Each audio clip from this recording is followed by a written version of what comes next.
Assalamualaikum warahmatullahi wabarakatuh. Saya Lely Fauziah NIM 2119171 dari kelas TKM A.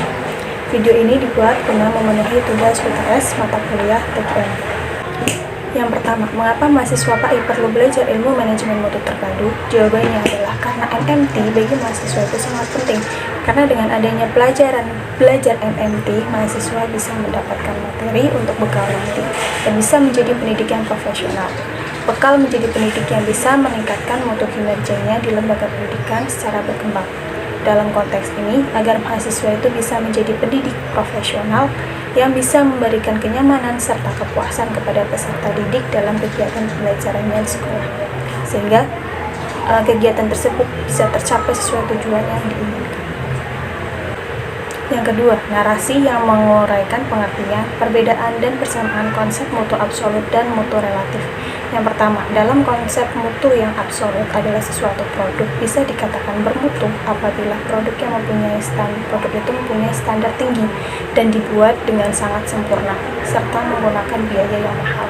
Sedangkan dalam konsep mutu relatif, yaitu mutu yang dimaksud adalah bukan mutu dari suatu produk atau layanan jasa, melainkan mutu itu adalah karena adanya suatu layanan dengan spesifikasi yang ada. Dapat diambil poin bahwa mutu relatif yaitu mutu yang menyesuaikan diri dengan spesifikasi dan memenuhi kebutuhan pelanggannya tersebut. Mutu itu harus dikerjakan sesuai keinginan pelanggan dan tentunya harus sesuai dengan tujuan. Nah, untuk perbedaan masing-masing, yaitu mutu absolut, itu sesuatu yang dibuat harus sempurna dan menggunakan biaya mahal. Produk yang dibuat itu harus sempurna dan menggunakan biaya mahal. Kemudian untuk mutu relatif, itu sesuatu produk yang dibuat apakah sudah sesuai standar atau belum. Tidak perlu menggunakan biaya yang mahal atau dan eksklusif.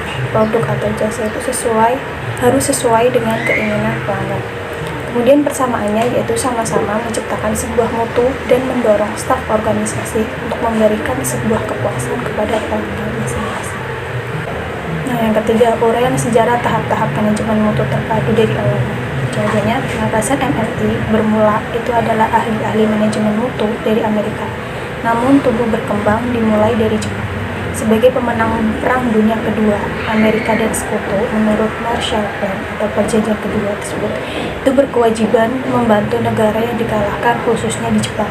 Untuk itu, Eisenhower mengutus banyak ahli manajemen mutu untuk berangkat ke Jepang dan salah satunya adalah Edward Deming.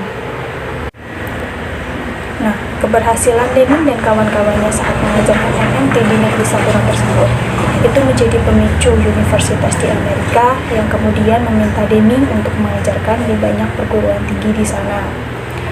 Dan kemudian MMT itu mulai berkembang juga di negara sekutu Amerika seperti Inggris dan Perancis dan juga negara-negara di Asia seperti Singapura. Nah, saat ini manajemen kontemporer ini sudah dipelajari di banyak negara. Nah, yang keempat yaitu konsep pelanggan di dalam manajemen mutu terpadu. Konsep pelanggan dalam manajemen mutu terpadu adalah merupakan orang yang menggunakan jasa atau produk kita untuk memenuhi kebutuhan mereka. Dan kita juga membutuhkan mereka untuk dapat menjalankan lembaga atau bisnis yang sedang kita kelola. Pelanggan juga merupakan tujuan penting dalam MMT, karena pelanggan itu sebagai penentu mutu, produk, atau jasa yang akan kita hasilkan. Ada beberapa jenis-jenis pelanggan dalam manajemen mutu terpadu, yaitu yang pertama, pelanggan internal atau bisa disebut dengan internal customer, adalah orang yang berada di dalam organisasi atau perusahaan dan memiliki pengaruh pada kinerja pekerjaan lembaga kita.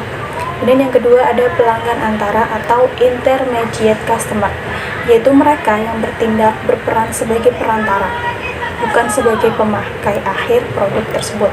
Dan yang ketiga yaitu pelanggan eksternal atau external customer, yaitu pembeli atau pemakai akhir produk itu, yang sering disebut sebagai pelanggan nyata atau real customer.